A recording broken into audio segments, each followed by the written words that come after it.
We are talking the cleansing hour. No, this is not a reference to my nightly bathroom routine before I go to bed. It is actually an exorcism movie. This one is directed and co-written by Damien Levesque. And the story here features this TV exorcist. And he is this kind of, good-looking guy. He's like a bit of a kind of a one with the ladies, if you like, and he's like a bit of a hipster, and he's doing all these TV exorcisms on the kind of the basis that it's essentially real. But of course, it's actually not. It's fake. He is not actually a priest. He did go to some type of religious upbringing and wanted to ultimately go into the priesthood, but kind of dropped out, and is ultimately now this kind of con man that's trying to sell merchandise, trying to get his, Instagram followers up, all that kind of stuff. And he has his friend who also sort of came up with him in the kind of the religious studies, so to speak, and he is kind of like the behind the scenes type.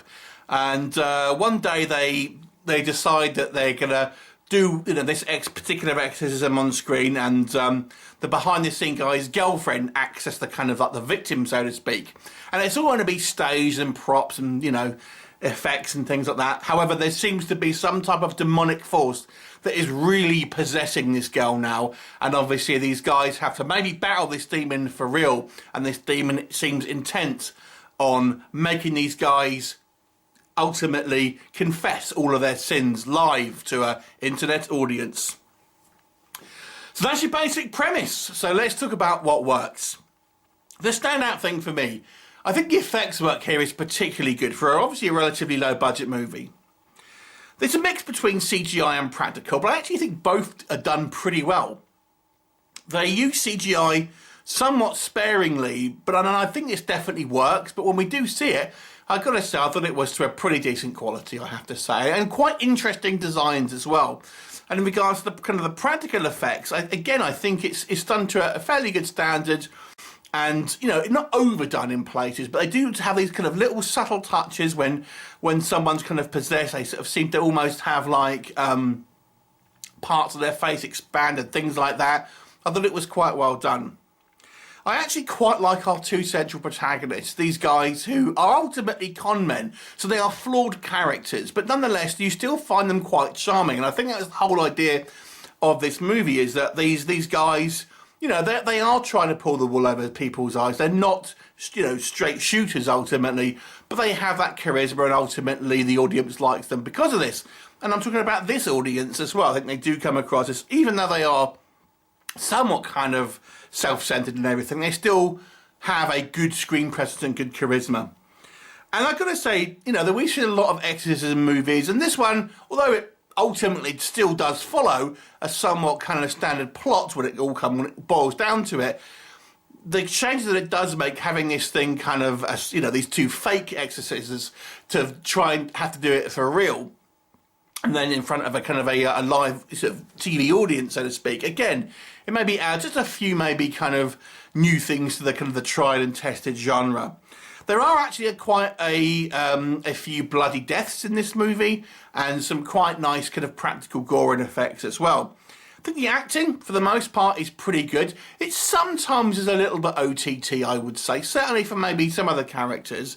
But I think it suits this kind of this kind of movie, and it really more or less takes place on one set. It really is just this kind of this set that they've made up to look like someone's house, and it's obviously just a set. So it's obviously quite cheap in regards to that, because it's obviously filmed on a real set, and they didn't even have to dress it up that much, but it's legitimately a set. So that's a kind of, I guess, a good way of saving money. But obviously the money they have saved, they feel that they have maybe pumped into kind of the effects and things like that. I actually thought the ending was quite good of this movie as well. I think sometimes the third act is the hardest thing to pull off. And I don't really like what I refer to as the FU moments at the end, where there's this kind of like, oh my God moment right at the end of the movie. And it didn't really do that, but it does have a kind of an interesting kind of ending nonetheless. But it's not quite the FU moment, I would say. I actually thought the ending was actually quite strong, and it kind of leaves you wanting to see a kind of a follow-up to it. So what doesn't work for this movie? As I've said, the acting sometimes, although I actually still didn't mind it, I think the acting just goes a little bit OTT sometimes.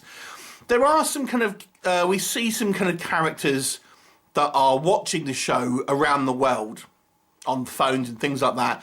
And some of those actors in particular, I think, are a little bit over the top. And also, those scenes themselves certainly look like reshoots and are a little bit cheesy, I have to say. What other critiques would I levy against this movie? I think when it comes down to it, that the whole having to kind of, you know, spill your guts about your sins and stuff like that is somewhat predictable. And as you can, you know, as you can guess, some of these things are kind of revealed. Think, oh my, there's supposed to be oh my god moments. I'm not going to spoil what happens, but there's one moment that's kind of like, to be honest with you, the last one that comes up that I think is meant to be the most shocking. And it's like, it's really not that big a deal. I don't know why this is being treated as the kind of the most heinous thing that these people have done. But it really doesn't make a big difference, to be honest with you. I really don't think it's that big a deal. I gotta say, I think maybe the section, it goes on a little bit too long. I think there's not enough variety in story. The big bulk of this movie is this girl being possessed and ultimately torturing the cast and crew of this show, making them kind of, you know, say and do things that are humiliating or, you know, revealing secrets. And that's fine. But it's most of the movie, and you know, I think the movie needed to have a little bit more variety in its narrative. Because although those things were quite fun, I'm thinking, okay, what else are we going to do? I mean, it just seems like we really want to only use this set outside of these kind of few kind of like pickup shots of other people reacting and stuff like that.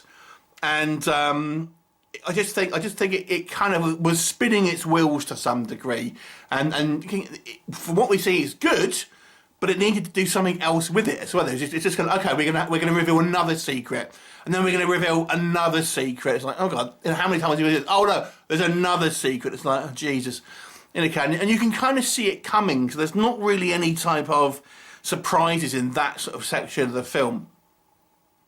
And as I've said, it really is, when it comes down to it, you take a couple of the bells and whistles off, it's just an exorcism movie.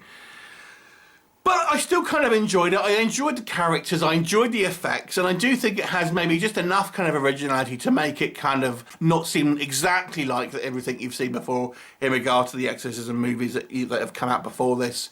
I'll give it a 6 out of 10, an above average mark. I do think it's worth a watch if you like exorcism movies, and if you're a fan of kind of like fairly elaborate special effects as well, this one I would say is worth a watch because of that.